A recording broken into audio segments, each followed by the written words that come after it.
New president of Colombia must feel he's under considerable pressure right now, given that he's only been in office for 1 month. These numbers don't make very comfortable reading for him.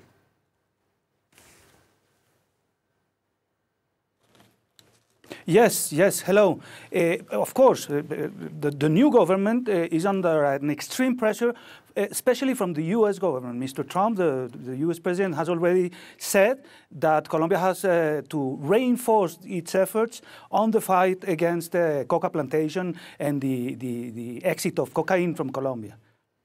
Okay, and when we talk about action, what sort of things can we expect President Duque to actually do to stamp out this growing coca crop all over Colombia?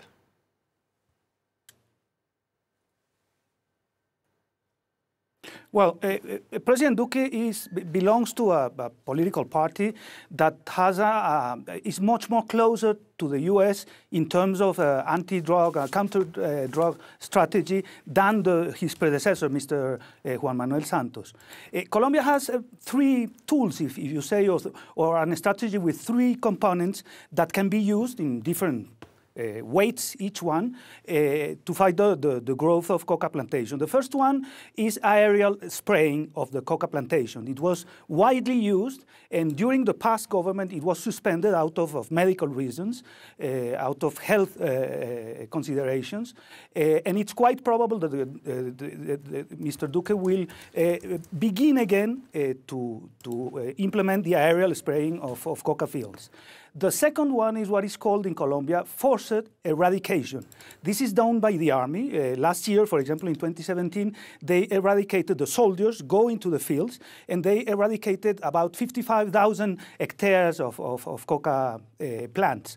The third one, which is a result of the peace agreement with the FARC, and began to be implemented last year, is what we call voluntary eradication. There are a huge number of coca families that plant coca in Colombia that have made special agreements with the government, about almost 80,000 families to June this year, agreeing to voluntarily replace the coca plantations with other crops. Yeah.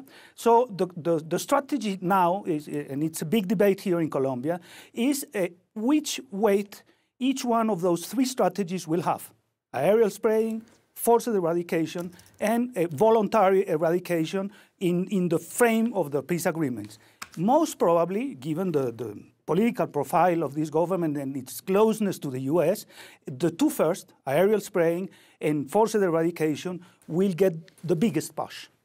Okay, so President Duque is new in office, obviously, and as you've been saying, some of those initiatives aimed at bringing this coca surge under control are new. Some of them are not so new. We have heard President Duque saying that the coca plant is actually a national security risk. Do you think he shows signs of being tougher than his predecessor when it comes to this particular issue, Alvaro?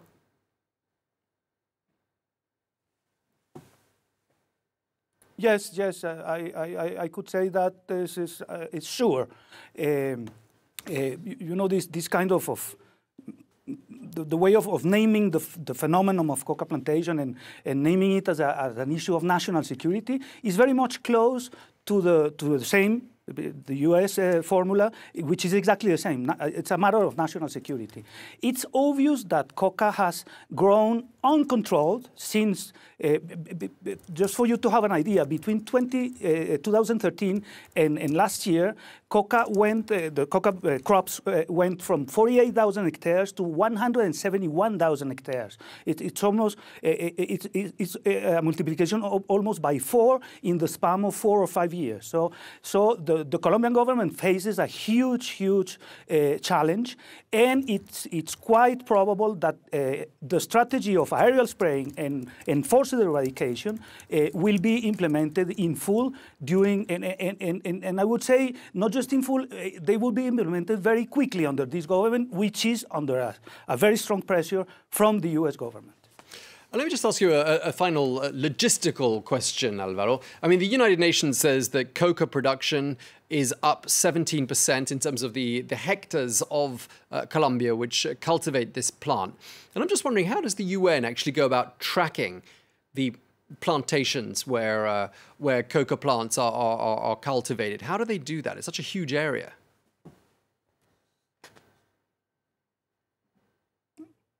Yeah, actually, it's really a very interesting question, given the geography of Colombia. It's 1,000,000 square kilometers, jungle, mountains. It's a very complicated country from the geographical point of view. There are two sorts of measurements being conducted since a long time ago in Colombia. One is the one that is conducted by the UNODC, the Organization for Drugs and Crime of the UN, with a program which is called SIMSI, that is in place already. This year is the 19th time the UN publishes its study, and the other one is conducted by the US.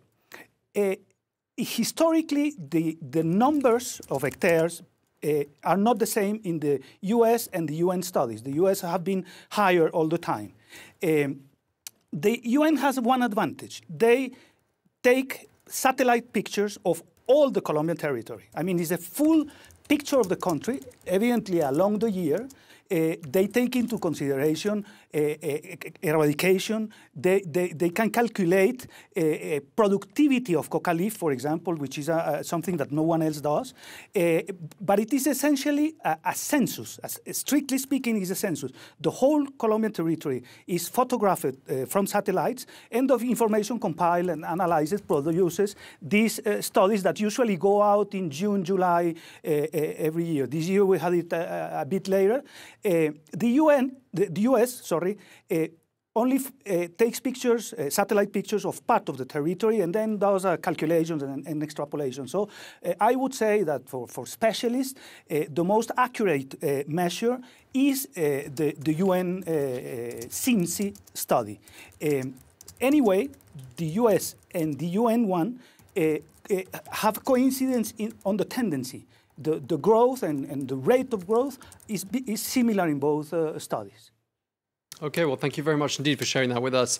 The director of France 24's Spanish language channel, Alvaro Sierra, thank you very much for speaking to us there from Bogota.